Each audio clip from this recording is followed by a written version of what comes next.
If you've been viewing any of my posts recently, you'll notice that I've been focusing on self-forgiveness. Now, if you're doing any self-love work, self-forgiveness is really the most important place to start, because if you don't, you're really going to struggle with all the self-awareness and self-acceptance thereafter.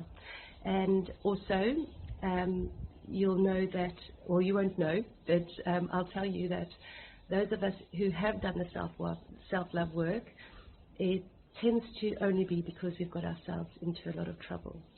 And so I would really encourage you to start doing some self-love work as soon as possible, even if you don't feel you're in trouble, because if you haven't done it yet, it suggests you mostly need to do some.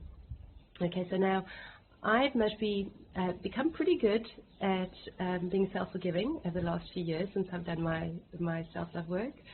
But what I have realized is that playfulness, bringing playfulness into it, makes such a difference. Now, if you're where I was, and I was suicidal, like I said, I got myself into a lot of trouble. It was very difficult for me to be playful at that time. And I had a psychotherapist of a psychotherapist of a psychotherapist, and there was definitely no playfulness involved. And that's why I just kept on going from one psychotherapist to the next, because I just wasn't finding them in any way helpful.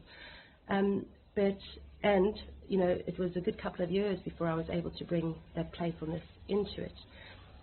So I just want to give you an example, let you know how I do it, and just to see if you could somehow bring this into your self-forgiveness practices that you do. Obviously, if you already got yourself into trouble, I understand it's going to be really difficult to do this without some support, some professional support. But I'd just like you to give it a try. So, I'm having a bit of trouble with menopause at the moment. I thought, it lasted for a few months, and then I had a break for a few months. I thought, wow, I'm lucky. And it's recently started again, and it really impacts my sleep. And I had 3 days really bad sleep, and I ended up really snapping at someone. Now, I really almost never snap at anyone anymore.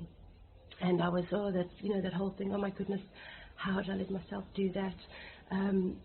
Did the whole, what brought it on, just reflections, journaling. And then, I had that thing of saying,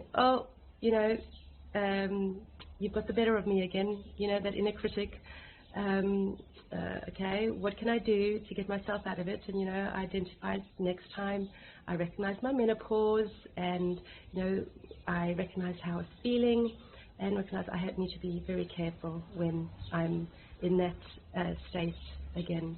And another thing I find myself doing unconsciously, but I recognize that that's what I do, it's almost like I play a game of dodgeball with my inner critic. And it's like things happen, I go, whoa, you didn't get me that time, or whoa, you didn't get me that time, or the ball hits me and say, okay, you got me that time, but I'm going to do something to make sure you don't do it again. And it really does create such a difference with your relationship with yourself. So I hope you find that somehow helpful in trying to identify a way you can develop a playful relationship with your inner critic, because it really does make such a difference. And but I know it's not easy, so all I'm going to say is good luck. Yeah.